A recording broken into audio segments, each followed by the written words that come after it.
But I mean, really, I wanted to commend the work of Final Say for All, because I've certainly become aware of the work on online, and I've also met some of your colleagues in Bristol when I gave a speech, and it's absolutely fantastic. And obviously, I would have loved to have seen all EU citizens given the right to vote, and also the Brits abroad. I have very, very good friends of mine who live in France, a family of 5, and I think only 2. They should all have been eligible to vote. Only 2 of them were eligible to vote in the end in the referendum. Some by not even getting their ballots in times, others being told they weren't. And I know story after story after story, and we can only guess what that impact that might have had on the overall result.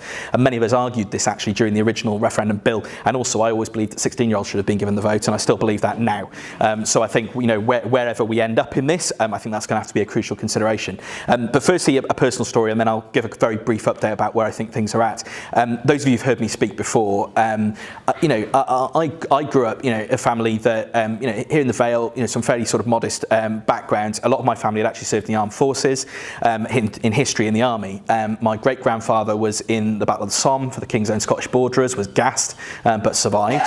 My grandfather, James, was shot down in the Battle of Sicily and nearly drowned, went back to the UK, and then was actually mobilised for Operation Market Garden in Arnhem, flew in a glider into the battle there, got out of the glider, was shot by the Germans, taken prisoner of war and taken to Stalag 5B, but survived the war and came back. My dad served in the army in Germany, waiting for World War III and nuclear Armageddon, and other members of my family served in Northern Ireland. And I remember as a young kid going over to the Republic of Ireland. We had a lot of friends over there, and being, my dad, even though he'd left the army, saying, we need to check under the car, who knows what's going to be there. So these memories were sort of seared into my mind, and I always just think, what a contrast today, in that I've got 2 German godchildren, right? I've got a German goddaughter in Hamburg and one in Berlin, Katerina and Alexis. We had European exchange students all through my youth. I've been able to work and travel and live all around Europe. I've lived in Denmark, I've lived in Brussels. I travelled pretty much every single country in Europe when I was younger, and the thought of that being taken away, and as that huge progress that had been made from my great-grandfather, grandfather and father's generation to my generation, who've grown up with those opportunities, for that to be then taken away, and for us to have our European citizenship taken away from us, I think is unconscionable. And I think that's something that hasn't been spoken about enough, and it's something that's very deep and personal to me. And the idea as well that we could even contemplate stirring up the hatred and division on the island of Ireland that so many of us, over many decades, fought against, and have been so lucky to live with the peace that we've seen over the last at least for 10 to 15 years. The thought of putting that at risk, I think, is just, again, unconscionable in my view. So that's a personal story from me. Things are clearly in a very, very, very strange time. Quite frankly, nobody knows where this is going to end up. I'll just be completely honest. That's partly because the leaders in this don't know where this is going to end up. The Prime Minister herself has no idea where this is going to end up. And I think, this goes back to why I didn't vote for Article 50 to be triggered in the first place, was because they didn't have a plan. They didn't know where this was going to end up. They hadn't thought through the complexities. They certainly didn't have any attempt to build consensus.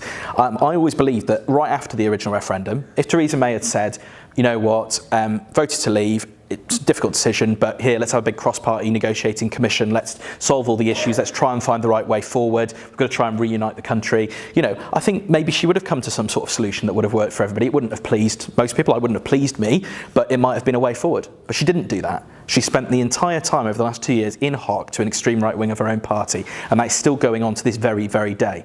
And it is so frustrating because all the private conversations that you have with other members of the cabinet, with other Conservative politicians behind the scenes, with officials and everything will tell you they think a lot of this is absolutely bonkers at the moment.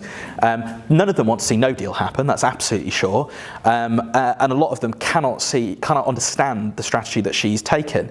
And the irresponsibility of postponing that vote before Christmas, and then again going over to Brussels the other day after she still clearly can't get the deal through, claiming that she's going to get something. Every single day is just running down the clock, and that is every single day where money, millions and billions of pounds, is being literally poured down the drain on ferry companies that can't even run ferries, or on extra border officials, or on £1 billion being spent in the Home Office in creating the EU settlement scheme. Just think how many police officers that could pay for when we've got rising crime, kids being stabbed in my own constituency in Cardiff South, horrific stuff because there isn't enough police to go around. So it's having an immediate impact. It's clearly having an immediate impact on business and and Sally, has been speaking very passionately about her own experiences about that. But, I'm picking that up again from businesses, small, medium, large, from the CEO of Airbus right through to a white van company in my own patch that I was speaking to last week, who's gone from profit to loss because of the collapse in consumer confidence. So that's a real impact now. It's not project fear, it's project reality happening right now today.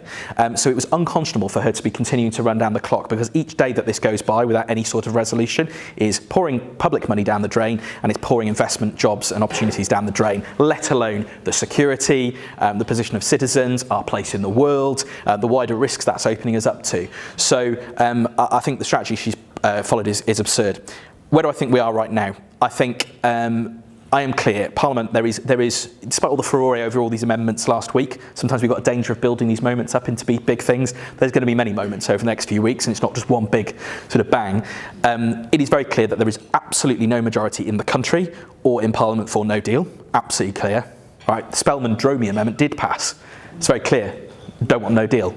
It's very clear that most people want to reach a decision one way or the other. They don't want to be running down the clock anymore. That's very, very clear.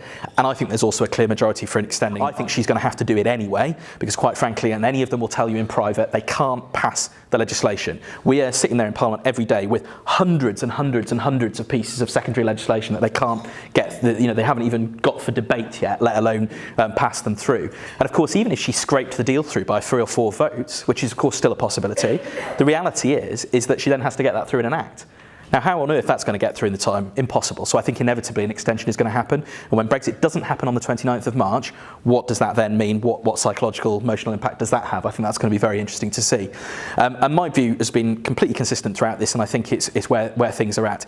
Either they would have to go for some sort of soft deal with single market customs union, Norway, some variety of it, which could potentially command a majority, or a second vote, or both together. And my view, and this is not only just pragmatic and where I think this will end up having to go, but I think it's actually a principled one. The very worst thing we could have now is some sort of Westminster sort of stitch up around some sort of deal, which actually would run the risk of both being seen to betray Leavers and Remainers, and actually would be as bad as her deal, because it would essentially be something that's been cooked up by a bunch of MPs for political expediency, which only probably satisfies 20–25% of the population.